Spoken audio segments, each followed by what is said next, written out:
قبل ما تسمع اللي جاي، الشخص اللي بعتلي التسجيل ده قال لي جملة واحدة بس: لو الصوت ده انتشر انا مش هكون موجود. من حوالي اسبوعين كده وصلت لي رسالة من حساب مش متسجل باسمه الحقيقي، مفيهوش صورة، مفيهوش اي معلومات خالص، مفيش غير ملف صوتي واحد ورسالة مكتوب فيها: دي مش قصة، دي تجربة حصلت لي، وانا سايب التسجيل ده امانة. انا اترددت انشره، بس اللي خلاني اقرر انشر القصة ديت ان الحساب ده اتقفل بعدها ب3 ايام. الشخص بيحكي وبيقول انه اتنقل لشقة ايجار قديم في عمارة شبه فاضية. من اول اسبوع كان بيسمع حركة خفيفة الساعة 3 الفجر كل يوم في نفس الوقت ونفس الصوت. كأن حد بيجر رجليه على الأرض. في الأول قال يمكن وهم، بتوهم ولا حاجة، أو ضغط الشغل أو إرهاق، لحد الليلة اللي سمع فيها حاجة مختلفة خالص. الصوت اتغير وبقى أقرب لهمس مش واضح، بس كان حاسس إن الهمس ده مش طالع من بره، ده طالع من جوه الشقة.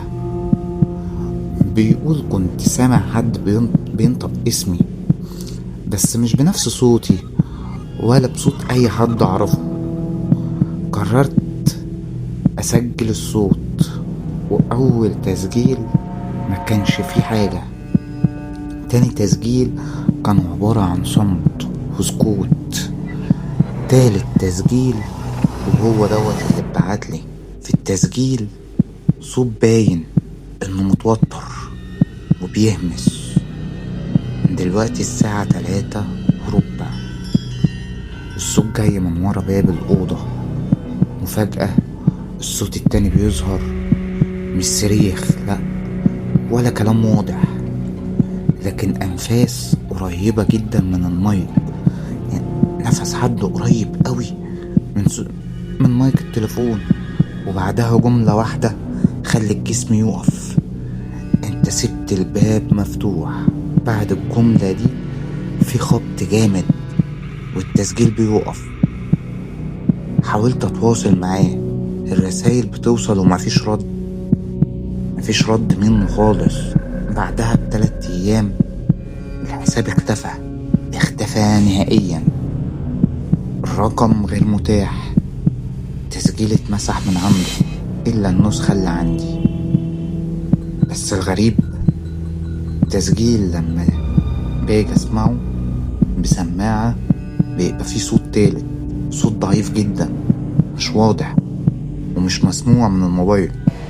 بتسمعه بس لما بركب الهاند فري. انا مش بقول ان القصة دي حقيقية 100%، ولا بقول انها كذب. دي تجربة حقيقية مزعومة وصلت لي من شخص، وصاحبها اختفى لحد النهاردة.